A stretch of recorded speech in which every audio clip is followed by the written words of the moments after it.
जब भी देश में आम बजट पेश होता है तो टीवी पर टकटकी लगाए बैठकर देखने वाला एक सबसे बड़ा वर्ग होता है वो जो कि प्रोफेशनल होता है। ऐसे में एक महिला वित्त मंत्री जब बजट पेश करेंगी तो महिलाएं, वर्किंग वुमेन, आखिर उनकी क्या सरकार से उम्मीद होगी, ये समझने के लिए कुछ महिलाएं हैं लखनऊ की। आप क्या चाहती हैं टैक्स को लेकर के या मिडिल क्लास को लेकर के सरकार से?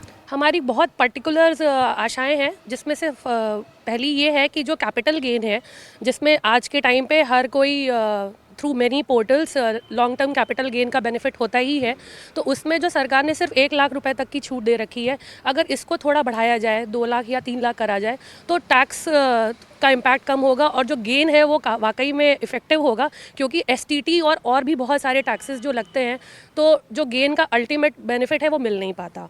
एक ये है। दूसरा ये है कि न्यू टैक्स रिजीम तो आई है, लेकिन उसके चलते जो आपके मेडिकल इंश्योरेंस हो गया, हाउसिंग लोन के इंटरेस्ट हो गए और भी अदर डिडक्शंस है, उसके बेनिफिट हमारे लूज़ हो गए हैं।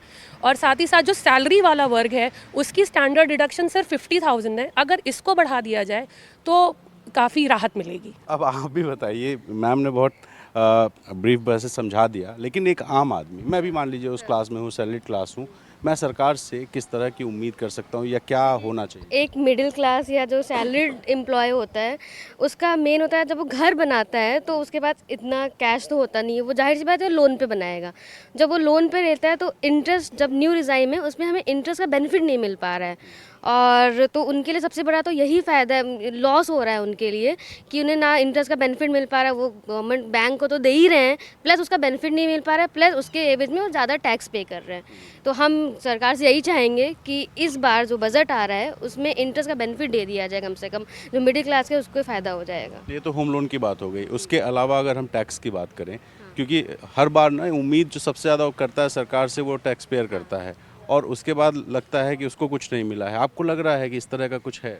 मुझे ऐसा लगता है बेसिक एग्जाम्शन लिमिट 3 लाख से थोड़ा सा 5 लाख तक कर देना चाहिए उनको, क्योंकि जो नॉर्मली मिडिल क्लास है उसका जैसे सैलरीड एम्प्लॉय है, ठीक है, उसकी इनकम 5 लाख से अबव हो जाती है, बट उसके खर्चे इतने हो जाते हैं कि वो बेनिफिट पूरा तरीके से क्लेम नहीं कर पाता है। तो बेसिक एग्जाम्शन लिमिट मेरे अकॉर्डिंग 5 लाख तक कर देना चाहिए। आप क्या चाहती हैं? बेसिकली तो यही है कि बेसिक एग्जाम्पशन लिमिट जो है उसको थोड़ा सा बढ़ाया जाए। दूसरा एज ही जैसे अभी हम जान रहे हैं कि जो पोर्टल है वो इतना सपोर्टिव नहीं है, तो उस केस में क्या है कि हमें बहुत सारी प्रॉब्लम्स होती हैं आईटीआर फाइलिंग के टाइम पे। ये पॉइंट बोलना है कि नहीं? नहीं नहीं, बिल्कुल आप बोलिए, जो आपकी मर्जी है वो बोलिए। आईटीआर फाइलिंग के टाइम पे बहुत सारी दिक्कतें होती हैं।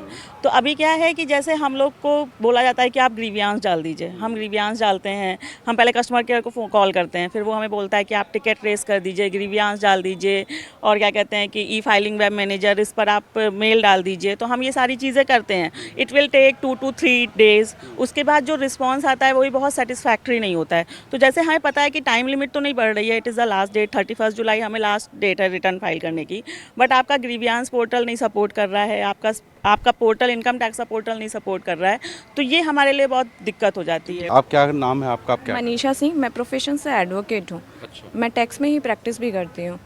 तो न्यू बजट से यही उम्मीद है कि थोड़ा सा एटीसी का डिडक्शन बढ़ाया जाए फॉर सैलरी पर्सन। क्या होता है कि आप सैलरीड हो, आपकी इनकम 11 लाख तक जा रही है और हमें एग्जम्पशन कम मिलता है।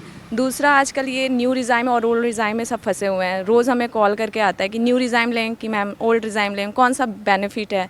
तीसरा इश्यूज़ हमें ये होता है कि ई वेरिफिकेशन का जो टाइम लिमिट दिए है ना, पहले 120 डेज़ था, अभी 30 डेज़ है, वो थोड़ा और बढ़ाया जाए।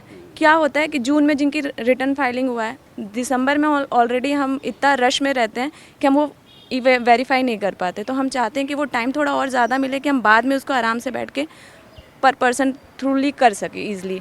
तो उम्मीद है महिला वित्त मंत्री इन महिलाओं की बात सुनेंगी, क्योंकि ये न सिर्फ महिलाएं हैं बल्कि वर्किंग वुमेन हैं, कामकाजी महिलाएं हैं, और ये चाहती हैं कि सरकार टैक्स का थोड़ा बेनिफिट भी दे और जो टैक्स की प्रक्रिया है उसको थोड़ी सहूलियत दे दे। तो उम्मीद है कि ये सारा कुछ होगा और इसीलिए सुबह 11 बजे का इंतज़ार है जब आम बजट पेश होगा। तो फिलहाल उस इंतज़ार में देश का शायद हर नागरिक बैठा है। लखनऊ से कैमरा पर्सन राजेश गुप्ता के साथ रणवीर, NDTV इंडिया के लिए।